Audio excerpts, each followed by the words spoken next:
के लिए भेज रही हूँ. I've received so many messages regarding my safety. I want to let you know that I'm fine and I appreciate the concern. उस दिन मैंने अपनी बेटी को 4 बजे उसकी म्यूजिक क्लास के लिए छोड़ा. I was meant to pick her up at 4:45. जब मैंने महिंद्रा टास से एक लेफ्ट टर्न लिया, हम वहां जैम में फंस गए. 25 मिनट के लिए मैं अपनी गाड़ी में ही थी. जब ट्रैफिक नहीं हिला, I got out to find out problem क्या है, ओनली टू रियलाइज जिन बसेस के पीछे हम खड़े हैं वो पार्क्ड हैं, वो हिल नहीं रहे.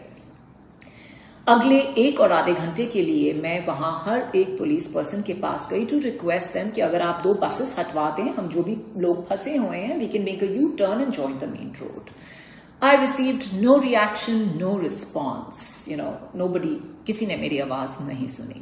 मैंने वो बॉटल किसी प्रोटेस्टर या रैली की तरफ नहीं बल्कि जमीन पर फेंकी to attract the attention of the police people, क्योंकि मेरी वेस्ट के सामने यहां तक एक डिवाइडर था. मैं यहां पर एक चीज बोलना चाहूंगी. माई grandfather served in the Indian army. My father served in the Indian army. He fought 2 wars for this country. मेरी फैमिली में ऐसे 8 लोग हैं जिन्होंने इंडियन आर्मी में सर्व किया है. I would like to underline the word serve, क्योंकि जब आप एक यूनिफॉर्म पहनते हैं, you are in public service. It does not give you the right और the licence to dismiss someone, be disrespectful और to be intimidating to wait just a woman, any human. Regarding my outburst with Mr. Mahajan, by then the time was 6:15. I had no idea when I would be able to reach my child.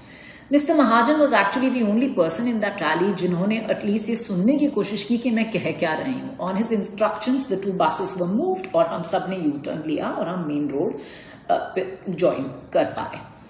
Now, I would like to bring up one really important thing here. Please do not use my shoulder to take aim or pot shots at anybody, क्योंकि आप सभी political parties are guilty of the exact same offense.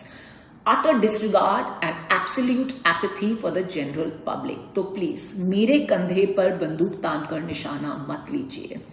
मैंने बहुत सारे messages पढ़े saying you'd like me to be your voice in a situation like this. Why do I need to be your voice? You have a voice. Now I'd like to tell you कि मेरा कोई Instagram, Twitter या Facebook account नहीं है, पर फिर भी मैंने आपके वो सारे मैसेजेस पढ़े. Messages of so much love, so much support, solidarity, encouragement. मैंने वो सारी पोइम्स पढ़ी जो आपने मेरे लिए लिखी. I watched, I saw all the art that you created for me. I noticed the time that you took out of your busy lives to reach out to me. And for that, I will always be thankful. Have a good day.